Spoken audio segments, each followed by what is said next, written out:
This is Darren. So the lesson today is we can force things in the world and try to force them based on our expectations. What I mean by this is, ironically, there's a proverb, an adage, a cliche, you can call it whatever you want. It's called a diamond in the rough. What that means is that at a casual observation, it will suggest certain things and it will be easy to come to certain conclusions. What I mean by this with detailing is that if you go onto YouTube, there's plenty of channels where they're polishing a Ferrari or a Lamborghini, and it's glamorous. It makes headlines. But I would love to ask these guys and know firsthand, because I would not ask them because I'm skeptical of most people because they're going to misrepresent. I could do it to you all day long, but I want to keep it real so that you know who you're dealing with and that you can trust me. I want to let you know exactly what it's like after 25 plus years where I still have pissy ass days. So the point I'm getting at is that, for example, I've started posting videos about RVs because I work on cars, RVs, boats, watercraft. I've yet to post a lot of videos that I've shot. You know what, let me back up and I'll put it this way. Because it's so glamorous to do wet sanding and paint correction and to be able to use a buffer and create what's called a wet look on a car, I get it. But most people do not understand how complex that is, how much discipline, how much patience it is to get that right. So you can learn how to just wet sand a flat panel and polish out the sanding marks and remove the holograms, the buffer tracks, whatever. Vastly different to be able to do that to an entire car and have the self-discipline and patience to tape it off, take each panel as its own entity, tape it off, all the character lines, everything. On the internet, it'll be filled with glorified moments that I call the headlines. You know, like I said, the Lamborghinis, Ferraris, Bentleys, Rolls Royces, even on my own channel, but I don't do it to misrepresent myself. I just do it because it's part of my actual world. You know, once again, it's like, Darren, can you cut to the point? Well, if you really want to learn, this is what it's required. Even myself, I'm guilty of it, that often there's a gem in the rough that you would overlook unless you dig in. So when it comes to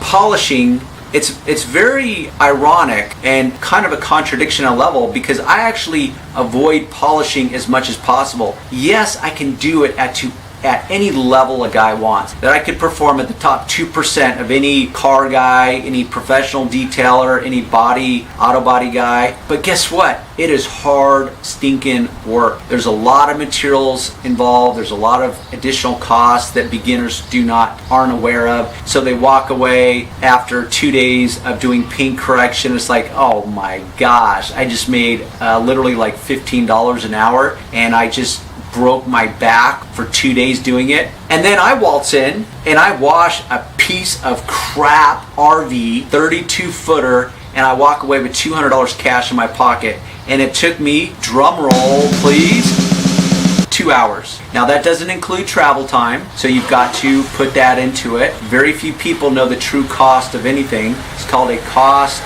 benefit analysis. It's like leasing a car. Oh, my lease payment's only $325 a month. Yeah, but what about maintenance? What about tax on that lease payment? What about the fact that you're building no equity and you're just renting it? So very few people look at the true cost. When you're a business owner, unless you understand the true cost of doing business, chances are you will be out of business. So there's much more to it than just being able to detail a car. So ironically, I avoid polishing as much as possible. I actually talk people out of doing paint correction. I know that I am more profitable, and that's my big unique value proposition to you guys, is how can I show you to be the most profitable detailer versus anything else. Okay, a lot of guys want to be the biggest or best, whatever. I just want to be the most profitable. So would I rather be washing a piece of crap RV and make $100 an hour, or would I rather be tooling on a Ferrari and become so obsessive and worried about it, and it's not that much fun anymore because you're so worried about it, and end up making $20 an hour? You tell me. Okay, I'll take the RV that someone's not overly emotionally attached to versus the Ferrari. Now the RV is not going to make headlines. I'm not going to get 200 million hits because I'm washing an RV, but I'm going to get like 5 million hits or more because I'm talking about a $1,000 wash job on a Ferrari, or the $1,000 can of wax that I'm going to use on a Ferrari by hand. BS. Okay, yeah, it's entertainment, but is that reality? No, it's not. But reality is that you can be profitable in ways that most guys do not understand. So I will direct you and to tell you, stay away from gel-coated RVs with the decals on them. They represent too many problems. And I tell people this, they call me and it's so unexpected. They're like, wow, Darren, you're literally talking yourself out of work.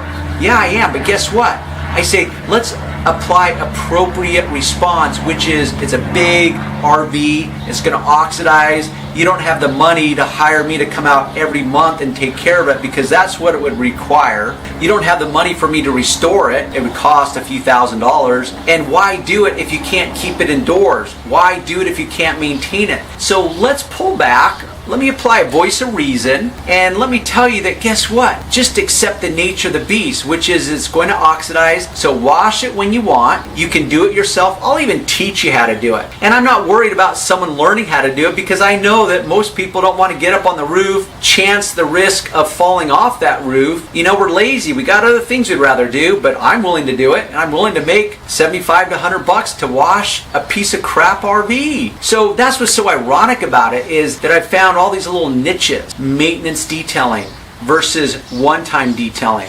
Paint enhancement versus paint correction.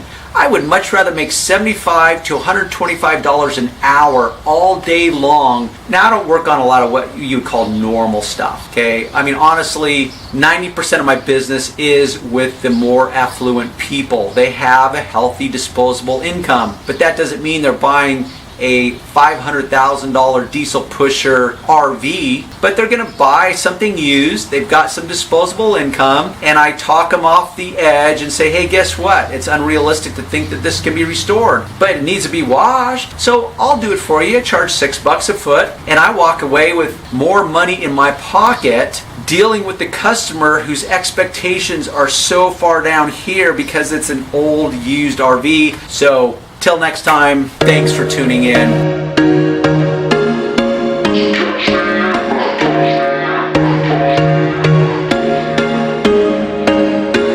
There was once a day that I would pray for you. I'd go and misbehave just so you'd notice too. Sneaking looks up and down from across